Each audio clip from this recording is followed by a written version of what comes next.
Hello साथियों, स्वागत है आपका अपना YouTube channel quick GK revise में।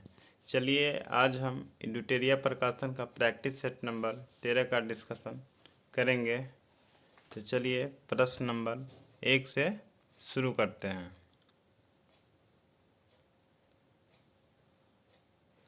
प्रश्न नंबर 1 से शुरू करते हैं। पहला प्रश्न,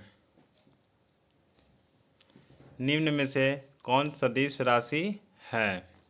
ऑप्शन ए चाल, चाल प्रवणता, तापमान, विद्युत धारा। तो इनमें से हो जाएगा ऑप्शन बी सदिश राशि, बाकी तीनों अदिश राशि है। चाल प्रवणता सदिश राशि है। अगला प्रश्न, प्रकाश संश्लेषण के माध्यम से कुल स्थिरीकृत कार्बन डाइऑक्साइड का लगभग आधा भाग पृथ्वी पर कौन स्थिरीकृत करता है?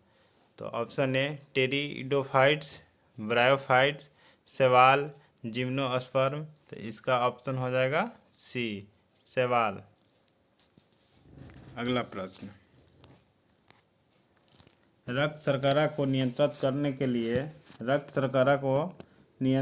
करने के लिए इंसुलिन का स्रावन निम्नलिखित में से किस ग्रंथि द्वारा होता है? तो इसका हो जाएगा ऑप्शन बी अग्नाशय ग्रंथि द्वारा। अगला प्रश्न, निम्नलिखित में से कौन सा डीएनए में नहीं पाया जाता है? तो इसका आंसर हो जाएगा ऑप्शन डी यूरासिन। यूरासिन डीएनए में नहीं पाया जाता है। अगला प्रश्न,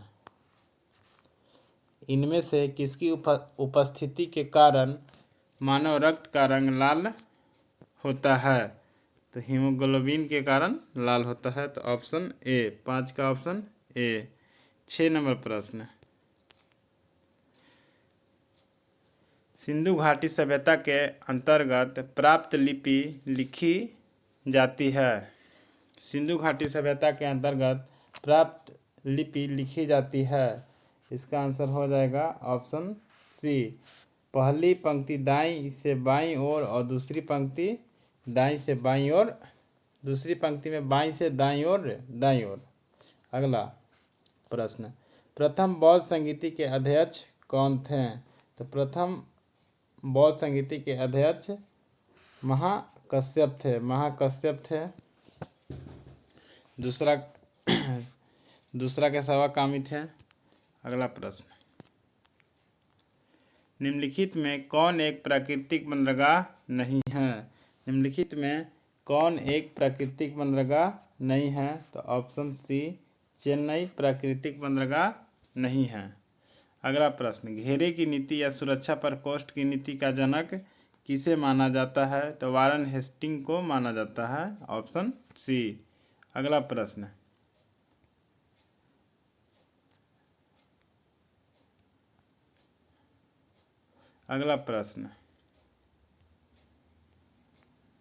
एक मिनट, वामपंथी विचारों पर आधारित फॉरवर्ड ब्लॉक की स्थापना कब हुई थी? तो फॉरवर्ड ब्लॉक की स्थापना 1939 में सुभाष चंद्र बोस के द्वारा किया गया था।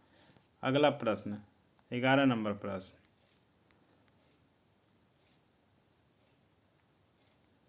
विश्व में मछली उत्पादन की दृष्टि से महत्वपूर्ण ग्रांड बैंक निम्नलिखित में से किस क्षेत्र में स्थित है? तो इसका आंसर हो जाएगा बी, अटलांटिक महासागर का उत्तरी पश्चिमी क्षेत्र। अटलांटिक महासागर का उत्तरी पश्चिमी क्षेत्र। अगला प्रश्न नंबर 12 है, सूची को मिलान करना है 1 और 2 से। शीतोष्णकटिबंधीय घास के मैदान है और देश है। तो चलिए इसे हम मिलान करेंगे। तो केंटबेरी हो जाएगा न्यूजीलैंड। पुस्ताज तो हंगरी, पुस्ताज घास का मैदान हंगरी में है। और वेल्ड हो जाएगा दक्षिण अफ्रीका में और पंपास अर्जेंटीना में। तो चलिए इस प्रकार इसका आंसर हो जाएगा 3, 2, 4, 1 ऑप्शन बी। अगला प्रश्न, वंदे मातरम किस राष्ट्रीय आंदोलन का मुख्य गीत है? वंदे मातरम किस राष्ट्रीय आंदोलन का मुख्य गीत है? तो 13 का आंसर हो जाएगा डी, स्वदेशी आंदोलन का गीत है। माउंटबेटन योजना के अंतर्गत कब पहली बार भारत विभाजन एवं पाकिस्तान निर्माण को स्वीकार किया गया? तो 14 का आंसर हो जाएगा बी 3 जून 1947। 3 जून 1947। अगला प्रश्न नंबर 15। निम्नलिखित में से कौन संसद के किसी भी सदन का सदस्य नहीं होता है और न ही वह संसद में बैठता है, लेकिन वह संसद का अभिन्न अंग है? तो 15 का आंसर हो जाएगा बी राष्ट्रपति। 16 नंबर प्रश्न। संविधान सभा का चुनाव निम्नलिखित में से किस आधार पर हुआ? संविधान सभा का चुनाव निम्नलिखित में से किस आधार पर हुआ? तो इसका हो जाएगा वयस्क मताधिकार के आधार पर हुआ। अगला प्रश्न। भारतीय संविधान का कौन सा भाग अध्याय संघ और राज्यों के मध्य विधायी संबंधों से संबंधित है? तो 17 का हो जाएगा भाग 11 और अध्याय 1। भाग 11 और अध्याय 1 ऑप्शन सी। 18 नंबर प्रश्न। फ्रेंड्स, वीडियोज अगर अच्छा लगता है तो चैनल को सब्सक्राइब करें और अपने व्हाट्सएप का स्टेटस में लगाएं, ताकि आपके सर्कल का जो भी फ्रेंड्स हैं, दोस्त हैं, वो भी देख पाएँ। 18 नंबर प्रश्न।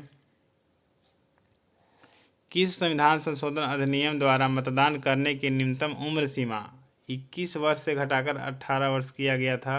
तो 61वें संविधान संशोधन के द्वारा किया गया था और 61वें संविधान संशोधन 1989 में हुआ था। सॉरी फ्रेंड्स, 1989 हमें याद नहीं है, ऐसा लगा। चलिए आगे देखते हैं अगला प्रश्न। नील आंदोलन का जमकर समर्थन करने वाले हिंदू पेट्रियाट के संपादक थे। नील आंदोलन का जमकर समर्थन करने वाले हिंदू पेट्रियाट के संपादक थे। तो 19 का ऑप्शन हो जाएगा बी हरिश्चंद्र मुखर्जी। निम्नलिखित में से किसने हिंदी भाषा को भारत की राष्ट्रभाषा के रूप में स्वीकारा और पहली बार स्वराज शब्द का प्रयोग किया? तो इसका आंसर हो जाएगा 20 का ऑप्शन सी दयानंद सरस्वती।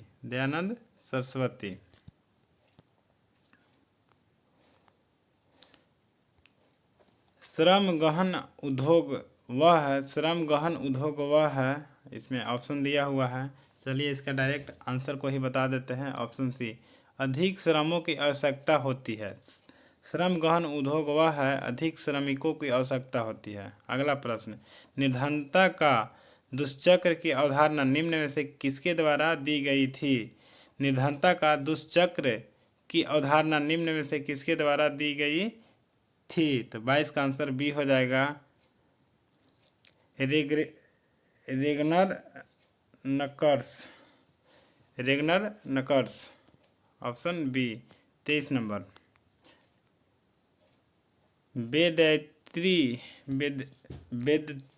वेदत्रयी कहा जाता है ऋग्वेद, यजुर्वेद, अथर्ववेद नहीं। अथर्ववेद जिसमें नहीं रहेगा उसको कहेंगे। तो इस प्रकार ये तो नहीं होगा। अथर्ववेद इसमें भी, ये भी नहीं होगा। इस प्रकार ऑप्शन सी ही सही होगा। तो इसका ऑप्शन सी, ऋग्वेद, सामवेद और यजुर्वेद को वेदत्रयी कहते हैं। अथर्ववेद सबसे लास्ट का वेद है, सबसे अंतिम में हुआ था अथर्ववेद का निर्माण। चलिए 24 नंबर प्रश्न पढ़ते हैं। डैश मुद्रास्फीति के द्वारा बेरोजगारी के संबंधों को दर्शाया जाता है। मुद्रास्फीति द्वारा बेरोजगारी के संबंधों को दर्शाया जाता है। फिलिप्स वक्र। ऑप्शन ए फिलिप्स वक्र मुद्रास्फीति तथा बेरोजगारी के संबंध को दर्शाता है। फिलिप्स वक्र मुद्रास्फीति तथा बेरोजगारी के संबंध को दर्शाता है। अगला प्रश्न। बुग्याल तथा प्याल घास के मैदान किस प्रदेश में पाए जाते हैं? बुग्याल तथा प्याल घास के मैदान किस प्रदेश में पाया जाता है? तो ये उत्तराखंड में पाए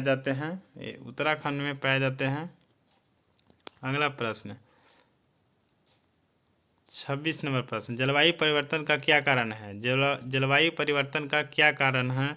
तो 26 का आंसर हो जाएगा डी, इनमें से सभी। ओजोन परत का संरक्षण, प्रदूषण, ग्रीन हाउस गैस, ये सभी जलवायु परिवर्तन का कारण है। निम्नलिखित में अगला प्रश्न है, निम्नलिखित में से कौन सा प्रत्यक्ष कर है? निम्नलिखित में से कौन सा प्रत्यक्ष कर है? तो इसका आंसर हो जाएगा प्रत्यक्ष कर व्यक्तिगत कर प्रत्यक्ष कर है और निगम कर प्रत्यक्ष कर है। सीमा शुल्क ए नहीं है, ए भी नहीं होगा। इस प्रकार इसका आंसर हो जाएंगे बी, 1 और 2, व्यक्तिगत कर और निगम कर। अगला प्रश्न, पारिस्थितिकी शब्द किसने दिया था? पारिस्थितिकी शब्द किसने दिया था? तो इसका आंसर हो जाएगा friends B, Haeckel. B, Haeckel ने दिए थे। 27, 28, 29 नंबर प्रश्न, 29 नंबर प्रश्न, निम्नलिखित में से किस एक में धावनी की चाल सबसे अधिक होती है? 0 डिग्री पर वायु में, 100 डिग्री ताप पर वायु में, लकड़ी में, जल में। तो इस प्रकार तो इसका आंसर बी ही हो जाएगा। 29 का ऑप्शन डी हो जाएगा, लकड़ी में, क्योंकि लकड़ी ठोस है और ठोस में ध्वनि का चाल सबसे ज़्यादा होता है। अगला प्रश्न,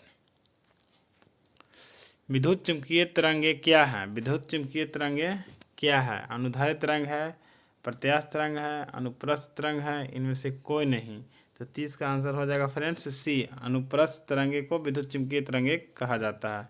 अगला प्रश्न, 31 नंबर, निम्नलिखित में से वनस्पति पादप जगत का सबसे बड़ा समूह कौन है? वनस्पति पादप जगत का सबसे बड़ा समूह कौन है? थैलोफाइटा, ब्रायोफाइटा और त्रेडोफाइटा। ऑप्शन डी तो बिल्कुल नहीं होगा, ऑर्थोपोडा।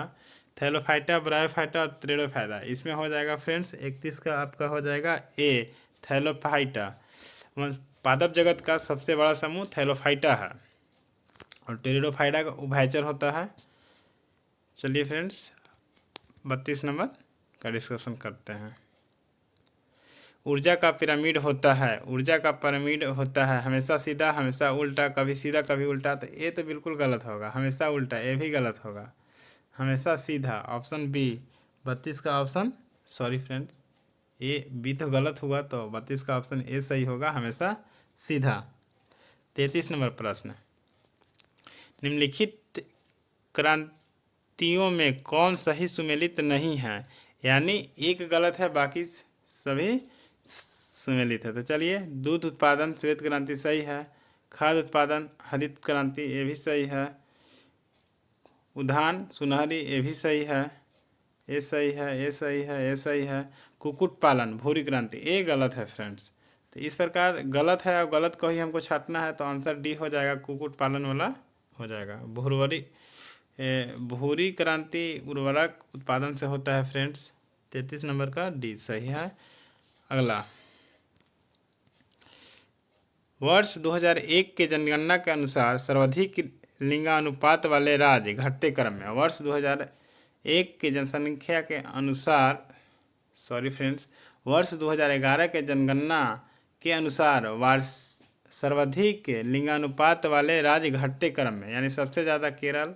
तो इस प्रकार तो देखा जाए तो बी और डी और बी सी ऑप्शन तो खत्म हो जाएंगे, केरल, आंध्र प्रदेश, तमिलनाडु। तो इसका आंसर हो जाएगा फ्रेंड्स ऑप्शन बी, केरल का लिंगानुपात सबसे अधिक है, उसके बाद तमिलनाडु का, तब आंध्र प्रदेश का। यही की पॉइंट है फ्रेंड्स, तमिलनाडु तब आंध्र प्रदेश, न कि आंध्र प्रदेश तब तमिलनाडु। इसको याद कर ले फ्रेंड्स, अच्छा है। 3 वाला आजकल ट्रेंड में चल रहा है, केरल, तमिलनाडु, आंध्र प्रदेश। ऐसा बीपीएससी में भी पूछा जा रहा है फ्रेंड्स, और 68वीं बीपीएससी में पूछा भी था। अगला प्रश्न, निम्नलिखित को सुमेलित करें। 35 नंबर प्रश्न है, सुमेलित करने वाला है, 1 और 2 को मिलान करना है। निम्नलिखित को सुमेलित करें। तिलैया परियोजना बराकर नदी पे है। पंचेत बांध परियोजना, पंचेत दामोदर पे हो जाएंगे, पंचेत दामोदर पे पश्चिम बंगाल में है। बाण सागर परियोजना, बाण सागर सोन नदी पे है। रंजीत सागर परियोजना रावी नदी पे है। तो इस प्रकार इसका आंसर हो जाएगा 2, 1, 3, 4। तो 2, 1, 3, 4 ऑप्शन डी में है, तो ऑप्शन डी इसका राइट आंसर होगा फ्रेंड्स। 35 के बाद 36 नंबर प्रश्न को देखते हैं। निम्न में कौन सा देश स्थलरुद्ध है, मतलब लैंडलॉक है, जिसकी सीमा पानी से मतलब समुद्र से नहीं लगा हुआ है। चलिए, Uruguay, Paraguay, Colombia, Venezuela. Colombia तो होगा ही नहीं फ्रेंड्स, वेनेजुएला भी नहीं होगा। अब उरुग्वे और पराग्वे में लगा तो इसका आंसर हो जाएगा बी, पराग्वे। 36 का बी, पराग्वे। अगला प्रश्न, ग्रैंड कैनेडियन घाटी निम्न में से किस नदी की धारा से बनी तंग घाटी है? तंग घाटी है। कोलोरेडो नदी, नील नदी, कोलंबिया नदी। तो इसका आंसर हो जाएगा फ्रेंड्स 37 का बी, कोलोरेडो नदी, ग्रैंड कैनेडियन कोलोरेडो नदी, ऑप्शन बी। अगला प्रश्न, निम्नलिखित में कौन सी समिति भारत में पंचायती राज संबंध नहीं है? कौन सी समिति का पंचायती राज से संबंध नहीं है? तो बलवंत राय मेहता का, ये भी सही है। एल.एम. सिंधे, ये भी सही है। दिनेश गोस्वामी समिति और थुंगन समिति। तो इसका बी या डी में से कौन सा हो जाएगा? तो इसका आंसर हो जाएगा दिनेश गोस्वामी समिति। इसका सही आंसर हो जाएगा दिनेश गोस्वामी समिति। इनका कोई संबंध नहीं है पंचायती राज से, और थुंगन समिति का संबंध है। चलिए फ्रेंड्स, 38 के बाद 39 नंबर का डिस्कशन करते हैं। निम्नलिखित में से किस अधिनियम द्वारा सिखों के लिए पृथक निर्वाचन की व्यवस्था की गई है? तो इसका आंसर हो जाएगा फ्रेंड्स सी, भारत सरकार अधिनियम 1919 के द्वारा सिखों के लिए पृथक निर्वाचन की व्यवस्था। अगला प्रश्न, संविधान सभा की निम्नलिखित समिति में किसकी अध्यक्षता जवाहरलाल नेहरू ने नहीं की थी? संविधान सभा की निम्नलिखित में से किसकी अध्यक्षता जवाहरलाल नेहरू ने नहीं की थी? संघ समिति का किया था, संघीय संविधान समिति का किया था, प्रांतीय संविधान समिति का इसका तो नहीं किए थे, प्रांतीय का। और प्रारूप समिति के जांच के लिए विशेष समिति। तो इस प्रकार 40 का आंसर तो सी हो जाएगा, और वही पूछ रहा है जो नहीं किए हैं। अगला प्रश्न, भारत के सर्वोच्च न्यायालय की संवैधानिक पीठ के निम्नलिखित में से किस फैसले में मृत्युदंड के सजा के दुर्लभ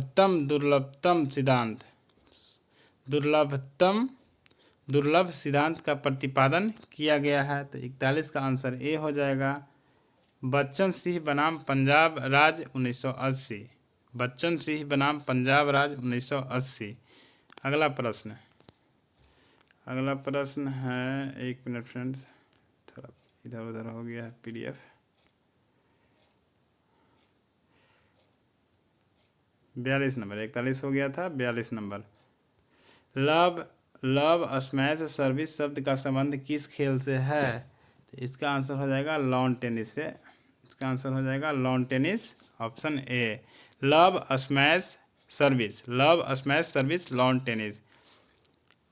टायलर पुरस्कार किस क्षेत्र में दिया जाता है? टायलर पुरस्कार किस क्षेत्र में दिया जाता है? तो 43 का ऑप्शन हो जाएगा सी, पर्यावरण के क्षेत्र में टायलर पुरस्कार। बहुत इंपॉर्टेंट प्रश्न है फ्रेंड्स, और ये भी इंपॉर्टेंट है, इसीलिए हमने थोड़ा सा 2-3 बार रिपीट कर दिया। किस भारतीय भाषा को इटालियन ऑफ द ईस्ट कहा जाता है? इटालियन ऑफ द ईस्ट कहा जाता है, तो ऑप्शन सी, तेलुगु को इटालियन ऑफ द ईस्ट कहा जाता है। सारनाथ के धमेक स्तूप का निर्माण किस काल में हुआ था? सारनाथ के धमेक स्तूप का निर्माण किस काल में हुआ था? तो 45 का आंसर हो जाएगा फ्रेंड्स मौर्यकाल, ऑप्शन ए। मौर्यकाल, ऑप्शन ए। 46 नंबर प्रश्न, चंद्रगुप्त की बंगाल पर विजय किस अभिलेख से संबंधित है? चंद्रगुप्त की बंगाल पर विजय किस अभिलेख से संबंधित है? तो इसका आंसर हो जाएगा फ्रेंड्स ऑप्शन सी, महास्थान अभिलेख से। 46 का हो जाएगा महास्थान अभिलेख। 47 नंबर प्रश्न, चोल एक तमिल राजवंश है जिसका राजकीय चिन्ह था चोल का राजकीय चिन्ह था बाघ, चोल का बाघ। 48 नंबर प्रश्न, फ्रेंड्स सेशन अच्छा लग रहा हो तो प्लीज़ लाइक करें और मेरा चैनल को सब्सक्राइब करें। एलोरा की गुफा का संबंध किस धर्म से रहा है? एलोरा का गुफा का संबंध किस धर्म से रहा है? तो इसका तो फ्रेंड्स बौद्ध जैन धर्म तीनों से रहा है, तो ऑप्शन सी हो जाएगा। 49 नंबर प्रश्न फ्रेंड्स, 49 एवं 50 के बाद कुछ इसमें समरणीय तथ्य है, उसका भी डिस्कशन करेंगे, इसलिए बने रहिएगा वीडियो में अंतिम तक। गांधी के नाम के पहले महात्मा जोड़ा गया चंपारण सत्याग्रह के दौरान, ये तो सही है फ्रेंड्स। रॉलेट एक्ट के विरोध सत्याग्रह के दौरान 1919 की खिलाफत, ये तीनों नहीं होगा, ये तीनों नहीं होंगे। चंपारण सत्याग्रह के दौरान रविंद्रनाथ टैगोर ने इनको महात्मा कहे थे। ऑप्शन ए 49 का ऑप्शन ए सही है। 50 नंबर प्रश्न, भारत में मुस्लिम शासन को किस शासक ने आरंभ किया था? भारत में मुस्लिम शासक को किस शासक ने आरंभ किया था? तो 50 का आंसर डी हो जाएगा, मोहम्मद गौरी। चलिए, समरणीय तथ्य है, इसको भी पढ़ लेते हैं। मेरा वीडियोज का कोई मोटिव ये नहीं है कि हम आपको बहुत ज़्यादा मतलब डीपली स्टडी कराता हूँ, बस एक छोटा सा टाइम में एक अच्छा क्वेश्चन का रिवीजन हो जाता है। जो आप अपनी बुक से नहीं पढ़ पाते होंगे वो हमारे वीडियो के माध्यम से पढ़ लेते होंगे। चलिए फ्रेंड्स, शुरू करते हैं। गजनी साम्राज्य के संस्थापक थे अल्पतगीन। गजनी साम्राज्य के संस्थापक थे अल्पतगीन। मोहम्मद गजनी सुल्तान की उपाधि धारण करने वाला पहला शासक था। मोहम्मद गजनी सुल्तान का पद उसमें बहुत ही महत्वपूर्ण था और उनका उपाधि धारण करना मतलब बहुत बड़ा महत्व रखता था। तो ये पहला थे मोहम्मद गजनी। मोहम्मद गजनी के दरबार में अल-बरूनी, फिरदौसी, फर्रुखी एवं उतबी रहते थे। ये सभी कवि थे, साहित्यकार थे और मोहम्मद गजनी के दरबार में रहते थे। इसमें से सबसे प्रमुख थे अल-बरूनी और फिरदौसी। ऐसे तो सभी हैं, लेकिन उनमें से भी सबसे ज़्यादा फिरदौसी, अल-बरूनी। आगे, गजनी ने भारत पर 17 बार आक्रमण किया था। गजनी ने भारत पर 17 बार आक्रमण किया था। इसने पहला आक्रमण 1000 ईस्वी में तथा अंतिम आक्रमण 1027 ईस्वी में किया था। इसने 1025 ईस्वी में सोमनाथ मंदिर पर आक्रमण किया था और बहुत सारे सोना चांदी धन लूटा था। और इनका आक्रमण, सारा आक्रमण लूटपाट और धन को मतलब लूट के ले जाना ही रहता था और कोई विशेष मोटिव नहीं रहता था। मोहम्मद गौरी ने भारत पर पहला आक्रमण किया था। पहला आक्रमण 1775 ईस्वी में किया था। मोहम्मद गौरी ने भारत पर पहला आक्रमण 1775 ईस्वी में किया था। इसने दूसरा आक्रमण 1778 ईस्वी में पाटन, गुजरात पर किया था। इस समय यहाँ का शासक भीम द्वितीय था। आगे इसमें कुछ युद्ध है, उसको भी कर देते हैं और कुछ अभिलेख हैं। सारा बहुत इंपॉर्टेंट है, ये सारा युद्ध तो आजकल सभी को याद रहता है। चलिए, तराइन का प्रथम युद्ध 1191 में हुआ था गौरी और पृथ्वीराज चौहान के बीच, जिसमें चौहान विजयी रह गए थे और गौरी को छोड़ दिए थे। फिर एक साल के बाद 1192 में तराइन का द्वितीय युद्ध होता है और जिसमें गौरी और पृथ्वीराज चौहान के बीच होता है और गौरी विजयी होता है और पृथ्वीराज चौहान को मार देता है। फिर 1194 में गौरी जयचंद से लड़ता है और उस युद्ध का नाम चंदावर का युद्ध होता है और गौरी विजय रहता है। एक फ्रेंड्स बहुत ही इंपॉर्टेंट एक और है, तराइन का प्रथम द्वितीय हो गया, तराइन का तृतीय युद्ध भी है।